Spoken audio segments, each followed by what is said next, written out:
하나님과 우리 사이에 하나님으로부터 선물 받은 선물들이 엄청나게 많습니다.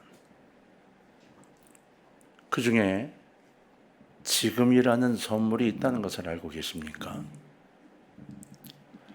하나님이 우리에게 수많은 기회를 허락하십니다. 그 기회를 허락하실 때마다 하나님은 10년, 20년 뒤가 아닌 바로 지금 내가 결단해야 한다고 우리에게 주문하고 계신 거예요. 하나님께서 황금 같은 기회를 바로 오늘 우리에게 모두 주고 계신데, 그 기회를 어떤 사람은 지금 받고 그렇지 않은 사람은 미루고 그만 놓치고 만다는 겁니다. 이 땅에 확실하게 보장된 내일을 소유한 사람은 아무도 없습니다. 성경의 기록을 살펴보면 성령님께서 분명하게 바로 오늘이다 이렇게 말씀하고 계심을 강조하고 있습니다. 우리 양심 또한 지금 바로 오늘이라고 외치고 있는 거죠. 뿐만 아니라 우리 이성의 소리도, 그리고 역사의 증거도, 경험의 소리도 모두 우리에게 바로 오늘 해야 한다고 외치는 소리가 훨씬 더 커다랗게 들려야 하는 겁니다. 무관심, 게으름, 어리석음, 이러한 소리들만이 내일이야 라고 우리를 속삭이는 거예요. 어리석은 인간들만이 한결같이 내일이라고 말하고 있다는 것입니다. 애굽을 향한 10가지 재앙 중에 두 번째 재앙이 뭔지 아시죠? 이 개구리의 재앙입니다. 개구리 떼가 바로와 그 백성들을 위협할 때 침상에까지 이 개구리 떼가 쫙 깔릴 정도로 온 땅에 개구리 떼가 점령을 했습니다. 온 백성과 바로가 두려움에 떨었죠. 그래서 급히 모세와 아론을 불렀습니다. 이 개구리 떼를 없애버리려고 술사들을 모두 동원해서 없애보라고 명령했더니 오히려 더 많은 개구리 떼를 만들어냈던 겁니다. 출애굽기 8장 8절에 보면 바로는 모세에게 이렇게 이야기합니다. 여호와께 구하여 개구리를 나와 내 백성에게서 떠나게 하라. 내가 너희 백성을 보내리니 그들이 여호와께 희생을 드릴 것이니라. 이렇게 말합니다. 도저히 이겨낼 수가 없었던 거죠. 그러면 그냥 모세가 알았다고 하면 될 걸, 이상하게 모세가 이렇게 묻습니다. 9절입니다. 내가 왕과 왕의 신하와 왕의 백성을 위하여 이 개구리를 왕과 왕국에서 끊어 나일 강에만 있게 언제 간구하는 것이 좋을는지 내게 분부하소서. 언제 간구하는 것이 좋을는지 모세가 아주 중요한 질문을 던지고 있습니다. 그렇게 하지 않아도 됩니다. 알았다고 내가 기도하겠다고 해도 되지만, 아니요, 이상하게 이날 모세는 이렇게 물었습니다. 언제 간구해야 좋을지. 당연히 바로는 뭐라고 대답을 했어야 할까요? 지금, 바로 지금이라고 대답을 했어야 합니다. 그러나 바로는 어리석게도 내일이라고 대답합니다. 10절에 그가 이르되 내일이니라. 모세가 이르되 왕의 말씀대로 하여 왕에게 우리 하나님 여호와 같은 이가 없는 줄을 알게 하리니, 이렇게 되어 있습니다. 오늘날에도 대부분의 사람들이 이와 비슷하거나 때로 더 심각한 어리석음을 범하고 있습니다. 죄악이 지닌 비참함과 타락, 그리고 위험성을 버리고 예수 그리스도가 주시는 기쁨과 평화, 그리고 평온함을 누릴 수 있도록 주님께 돌아서시라는 설교를 듣거나 권유를 받을 때도 사람들은 네, 그럴 생각입니다, 이렇게 말하죠. 그래서 언제요? 라고 물으면 내일이나 그 이후에 라고 대답하는 사람들이 대부분입니다. 그러나 성령님께서는 바로 지금이야 라고 말씀하고 계신 겁니다. 아직 예수님을 나 자신의 구주와 구세주로 인정하지 못하고 있다면, 오늘 모든 사람들이 바로 이 자리에서 왜 예수 그리스도 주님과 구세주로 인정해야 하는가에 대한 반박할 수 없는 말씀을 나눌 것인데, 여러분들이 저는 즉각적이고 이성적이며 현명한 행동을 하시기를 부탁을 드리고 싶은 겁니다. 바로 지금 말입니다. 그런데 아직 주님을 받아들이지 못한 분들이 취할 수 있는 이성적이고 현명한 유일한 행동이 주님을 영접하는 것이라는 것을 일단 가슴에 담아 두시기를 바랍니다.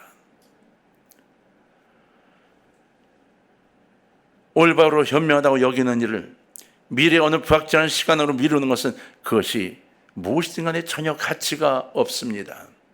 미래는 보장되어 있지가 않거든요.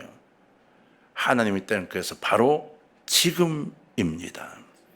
성령님께서 오늘 바로 지금이라고 말씀하고 계시기 때문인 겁니다.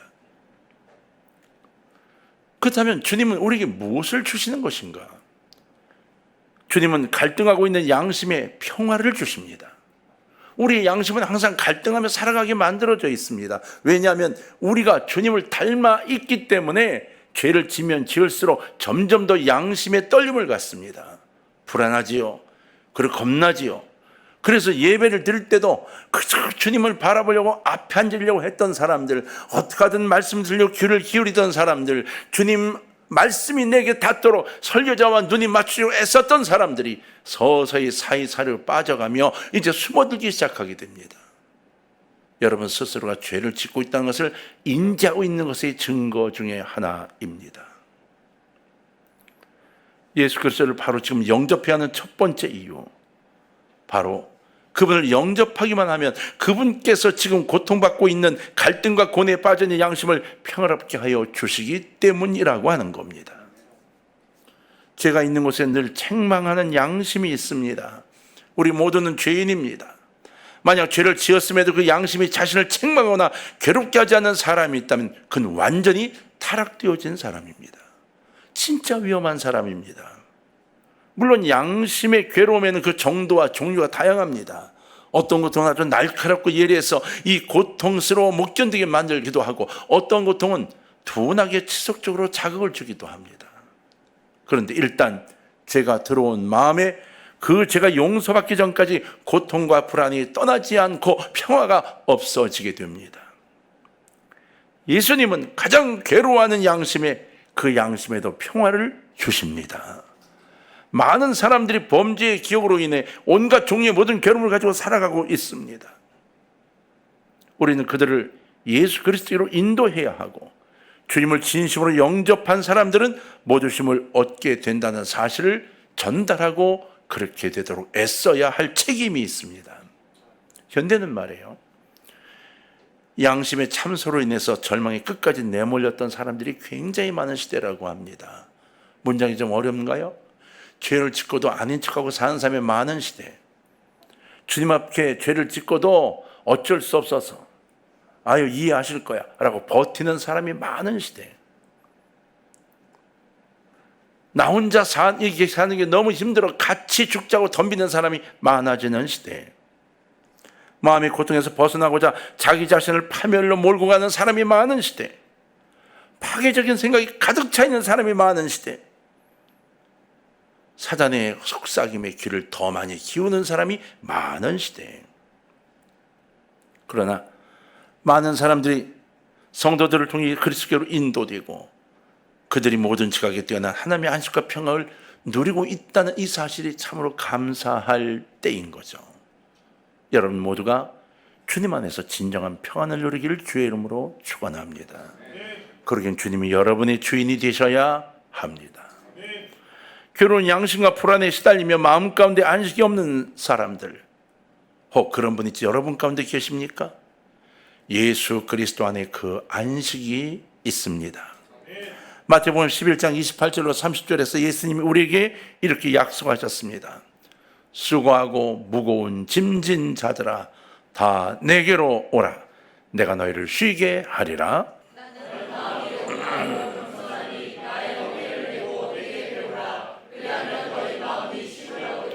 이는 내 멍에는 쉽고 내 짐은 가벼움이라 하시니라. 주께로 오십시오. 그 안정을 주님을 통해 느껴보시기를 바랍니다. 불안하지 마세요. 숨지 마세요. 여러분의 현명한 선택이 필요합니다. 여러분의 마음의 안식과 평안은 바로 지금 찾을 수 있습니다. 성령께서 바로 오늘이라고 말하는 지금 찾을 수 있습니다. 두 번째로 예수님은 자신을 영접한 하나님의 자녀들에게 풍성한 기쁨을 주시겠다고 약속을 하고 계십니다. 예수 그리스도를 영접하되 지금 영접해야만 하는 두 번째 이유는 무엇인가? 주님을 영접하면, 구세주로 구주로 영접하면, 그렇게 고백하면 주님은 이생의 기쁨과 비교할 수 없는 기쁨, 말로는 설명할 수 없는 풍성한 기쁨을 우리에게 주실 수 있기 때문입니다. 예수 그리스도 안에 있는 기쁨은 우리가 얻을 수 있는 최상의 기쁨입니다. 왜냐하면 영적으로 얻어지는 기쁨이기 때문입니다. 그저 마음으로 얻고 육체적으로는 기쁨이 아닙니다. 그 즐거움이 아닙니다. 이전에 대해서는 조금 더 의심할, 이러한 일에 대해서는 조금 더 의심할 여지가 없습니다. 왜? 이미 많은 사람들이 이를 체험하고 있고 그 기쁨 안에 살아가고 있기 때문인 거죠. 사람들은요, 예수님께 주시는 참 기쁨을 느끼지 못하기 때문에 다른 어떤 기쁨을 채워넣으려고 애를 쓰게 되는 겁니다. 부자가 되어서 많은 재물을 가지면 즐거워질 거야. 그래서 그 돈을 벌려고 애쓰게 되죠. 연극이나 영화에서 얻는 즐거움, 춤을 추며 얻는 즐거움, 도박이나 오락, 술 취함에서 얻는 즐거움, 엄청난 만찬에서 얻을 수 있는 즐거움, 이런 즐거움들을 자꾸 느끼고 싶어 합니다. 그러나 그들이 그 즐거움에서 계속 누리고 살아갈까요? 아닙니다. 뿐만 아니라 문학, 예술, 음악, 과학, 철학, 여행에서 얻을 수 있는 즐거움을 찾기도 합니다. 그러나 실제로 세상이 주는 모든 즐거움을 합친다 해도 예수 그리스도를 우리 구세주로 영접한 후 느껴지는 이 끊임없는, 그리고 정말로 역사적으로 내게 베풀어진 이 기쁨, 이거를 넘어서지는 못합니다. 여러분, 미래뿐만 아니라 현재의 삶 가운데도 가장 높은, 가장 깊은, 가장 순수한, 가장 풍부한, 헤아릴 수 없을 정도로 가장 만족을 주는 기쁨 누리시기를 원하신다면 예수 그리스도께로 지금 나오시기를 주의 이름으로 부탁을 드립니다. 그분은 내게 오라고 말씀하고 계시고, 수고 무거운 짐을 내가 다 지어주겠다고 말씀하시고, 멍에까지도 지겠다고 말씀하시고, 그리고 내가 너와 함께 할 거라고 약속하고 계십니다. 성령님께서는 바로 지금 오늘 내가 너와 동행하겠다고 말씀하고 계신다는 거예요. 세 번째로, 죄의 권세로부터 우리를 구원해 주시겠다고 약속하셨다는 겁니다. 예수 그리스도를 아직도 영접하지 않은 많은 사람들이 주님을 영접해야 할 세 번째 이유, 바로 예수님만이 죄의 권세로부터 우리를 구원해 주실 수 있기 때문인 겁니다. 바로 천국에 갈 수 있는 유일한 길이 예수 그리스도밖에는 없다는 겁니다. 예수 그리스도는 모든 형태의 죄에서 인간을 자유롭게 해 주십니다. 예수님은 수십 년간 죄의 종의 삶을 살던 사람들에게도 자유를 주시고, 이제 막 죄 속에서 어쩔 줄 몰라는 에게 자유로움을 주십니다. 그냥 자유로움을 주는 것만이 아니라 죄를 용서하여 자유롭게 만들어 주신다는 것이죠. 그것도 단번에 그들을 자유롭게 해 주십니다. 어떤 죄인일지라도 그리스도 안에서는 그 모든 죄로부터 자유함을 얻을 수 있고, 즉시 자유함을 얻을 수 있어서 주님 앞에 찬양하고 영광 돌리며 기쁨으로 살아갈 수 있도록 되어지는 삶을 선물로 받게 되는 겁니다. 이것은 주님이 말씀하신 진리입니다. 요한복음 8장 34절을 보십시오. 예수께서 대답하실 때 진실로 진실로 너에게 이르노니 죄를 범하는 자마다 죄의 종이라. 예수님 분명히 말씀하셨어요. 죄를 짓는 자마다 죄의 종이다. 죄를 범하는 모든 자가 죄의 종이야 라고 분명히 말씀하셨습니다. 그러나 하나님께 감사해야 될 일이 바로 여기에 있습니다. 36절 주님이 이렇게 약속하셨기 때문입니다. 아들이 너희를 자유롭게 하면 너희가 참으로 자유로우리라. 할렐루야. 아들이 예수님이 우리를 자유롭게 하면 정말로 자유로워진다는 겁니다. 하나님 앞에 당당해진다는 거지요. 마지막 때로는 심판을 생각해 보세요. 심판대 앞에 설 때를 생각해 보세요. 심판대 앞에 설 때 나 혼자 섭니다. 누가 대신 서줄 수도 없습니다. 누가 함께 설 수 없습니다. 나 혼자 섭니다. 그곳에 서서 어떻게 하시겠습니까? 지금은 어떻게 버틴다 할지라도 그 심판대 앞으로 걸어가며 내 삶이 분명히 무엇인가를 느끼게 될 텐데 그때는 어떻게 하시겠습니까? 이후에 그 문제를 해결해 보겠다고요? 내일 그 문제를 해결해 보겠다고요? 다음 주, 그 다음 주, 아니면 내년쯤에 해결해 보겠다고요? 당장은 이게 급하니까 이 문제를 정리하고 해결해 보겠다고요? 아니요, 이 문제가 가장 급한 겁니다. 왜냐하면 천국이 우리에게 달려있기 때문입니다. 누구든지 죄와 그 죄의 무서운 속박으로부터 해방되기를 원하고 구원받기를 원하신다면 지금 바로 지금 주님 앞에 두 손을 내미시기를 주의 이름으로 부탁합니다. 네 번째로, 예수님은 우리의 성품과 인격을 아름답게 만들어 주십니다. 평안하게 하신다는 거죠. 예수 그리스도를 지금 영접하는 네 번째 이유가 이겁니다. 예수님을 영접하면, 그리고 주로 고백하는 모든 사람들의 성품이 아름다워진다는 거예요. 평화로워지고 그리고 선하게 살아가게 되어진다는 겁니다. 여러분, 세상의 광고 중에 약 30%의 광고가 이 아름다움과 관계된 거래요. 화장품, 또 미모를 어떻게 하는 그런 도구들 있잖아요. 자주간 되게 많은가 봐요. 한 30%가 된대요. 아름다움의 비밀을 알려주겠다고 광고하는 수많은 광고들, 그 광고가 수백 년 동안 이어져 온 광고 보셨습니까? 혹시 여러분 요즘 광고 중에 그런 광고 보셨나요? 양귀비가 사용하던 이런 광고. 양귀비 때 얼마나 아름다워지려고 정말 비싼 것들을 사용하지 않았겠습니까? 근데 그거 지금 사용하나요? 아니요. 점점 사라지게 되어 있습니다. 그러나 수천 년 동안 변함없이 아름다움을 추구하는 이들에게 주어진 선물이 있습니다. 바로 구원이라는 선물이며, 바로 예수 그리스도 주시는 참된 아름다움인 것입니다. 저는 오늘 여러분이 영혼이 파괴되지 않는 아름다움의 비밀을 소개해드리고 있는 겁니다.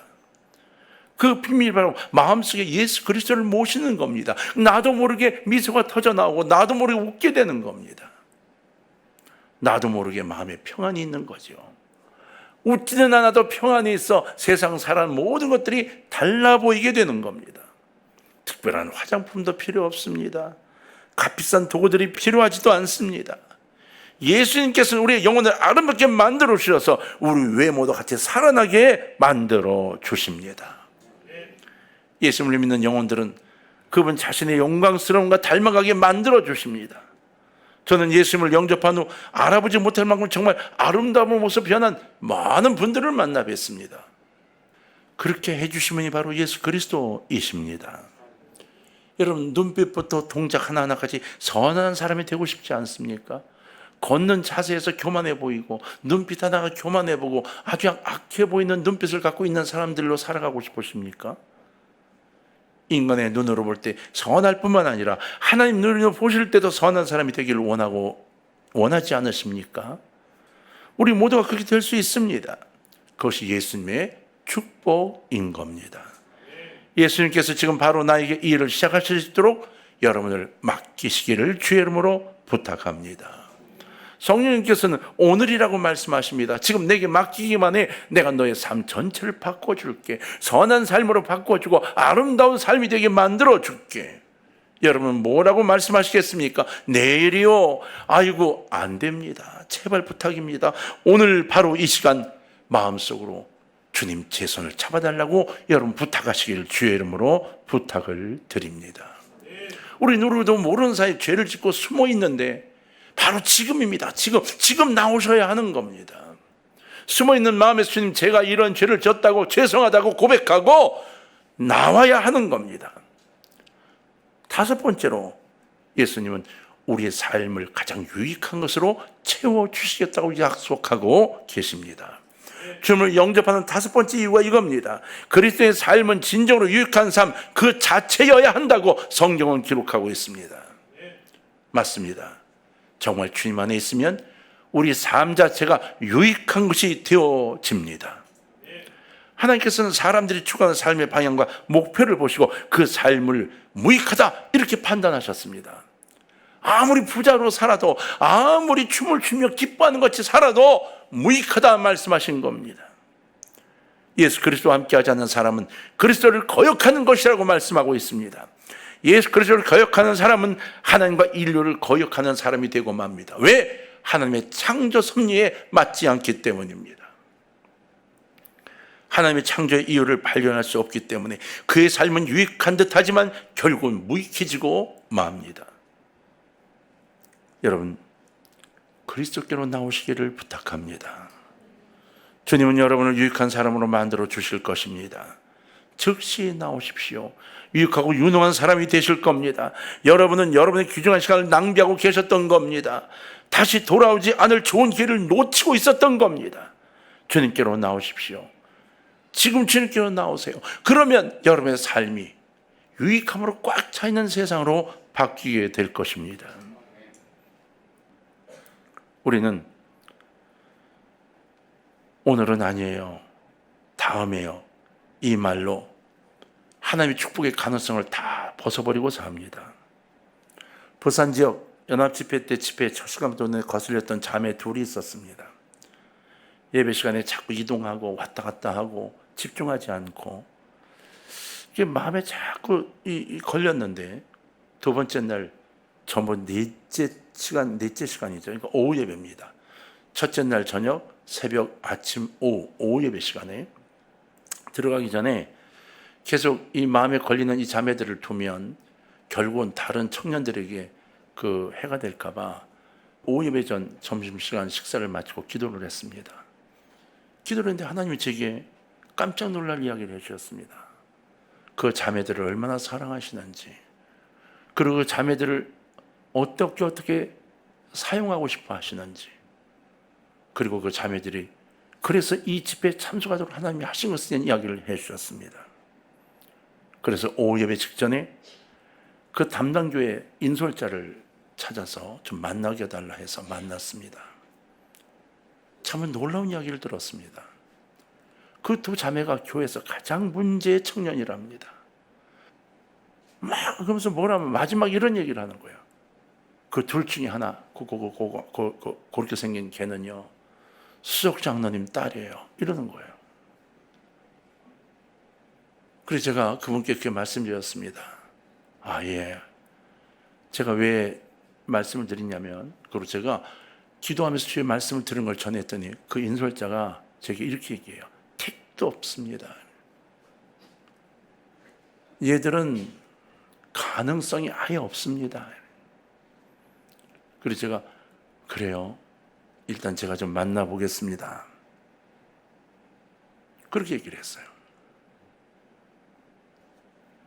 두 자매를 만났습니다. 저녁 예배 전에 식사 전에 만났습니다. 넓은 식당에 저하고 셋이 앉았습니다. 제가 왜 불렀는지, 그리고 눈에 거슬리는 행동들을 내가 봤다, 그리고 내가 기도를 했는데 하나님이 이렇게 말씀하시더라, 이야기를 다 해줬습니다. 그리고 이야기라고 나고 지금 둘이 본당에서 기도를 좀 했으면 좋겠다, 기도원이니까 기도원에 기도를 좀 했으면 좋겠다, 그리고 오늘 저녁 예배가 있는데 저녁 집회 때 주님과의 만남을 통해 얻어진 대로 예배에서 주님을 좀 만났으면 좋겠다 부탁을 했습니다. 기대가 됐지요. 둘 다 울었습니다. 그리고 저녁 예배 시간에 자매 하나는 셋째 줄인가에 나와서 앉았습니다. 하나는 아무리 찾아도 보이지가 않았습니다.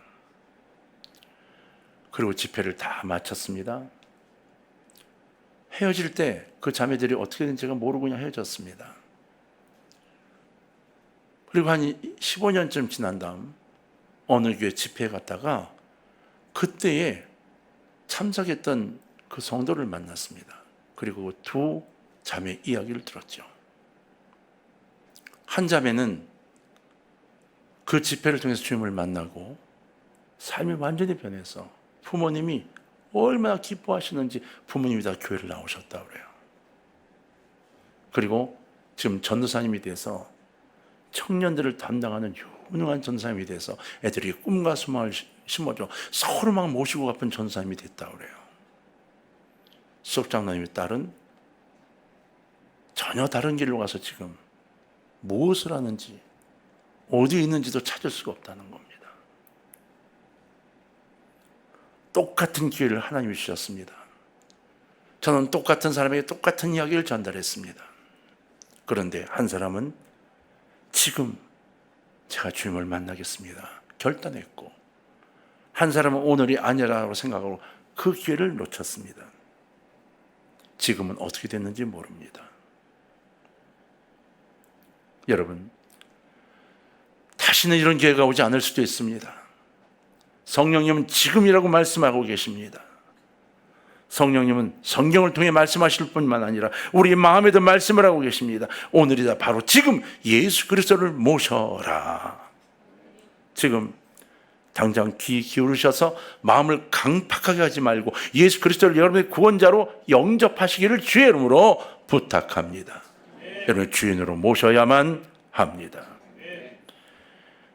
혹시 오늘도 성령께서 주신 깨달음과 여러분의 욕심 사이 갈등하고 있는 분이 있습니까? 요즘 왜 내게 계속 설교가 이런 설교가 들릴까? 왜 많은 일들이 나를 이렇게 만들어 놓을까? 돌아보십시오.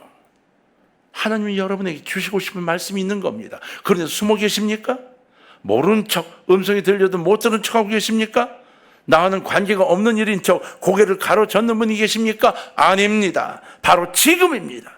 두 주먹 불끈 쥐고 주님께 회개하고 주님께로 나와서 주의 손을 잡아야만 하는 그 시간이 바로 지금인 겁니다. 주님이 하신 말씀에 절대로 귀를 기울이셔야 합니다. 여러분 모두가 오늘 우리 주님 예수 그리스도를 만나시기를 주의 이름으로 축원합니다. 여러분의 삶이 변화될 수 있는 시간 내일이 아닙니다. 바로 지금입니다. Now. 바로 지금 주님이 여러분의 손잡기를 원하셔서 지금 손을 내밀고 계십니다. 여러분의 오른손을 내밀어 주의 손을 꼭 잡으십시오. 여러분 인생의 가장 커다란 변화가 오늘 이 시간 있게 될 것입니다.